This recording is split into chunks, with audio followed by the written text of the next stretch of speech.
जळगाव जिल्ह्यात सुरू असलेल्या मुसळधार पावसामुळे हतनूर धरणातील पाणीसाठ्यात मोठी वाढ झाली आहे। या पार्श्वभूमीवर आज सकाळी 10 वाजल्यापासून धरणाचे सर्व 12 रेडियल दरवाजे प्रत्येकी 1 मीटरनं उघडण्यात आले आहेत।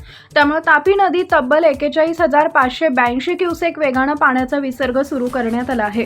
धरण प्रशासनाच्या माहितीनुसार तापी नदीच्या पाणलोट क्षेत्रात सातत्यानं होत असलेल्या पावसामुळे धरणात मोठ्या प्रमाणात पाण्याची आवक सुरू आहे। धरणाची सुरक्षितता लक्षात घेऊन नियोजनबद्ध पद्धतीने विसर्ग वाढवण्याचा निर्णय घेण्यात आलाय।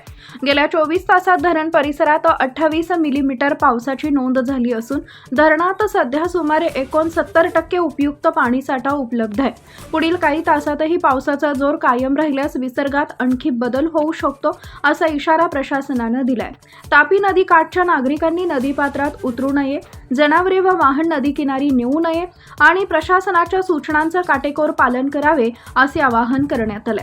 टाइम्स ऑफ महाराष्ट्रसाठी जळगाव जिल्हा प्रतिनिधी विनोद पवार यांचा रिपोर्ट।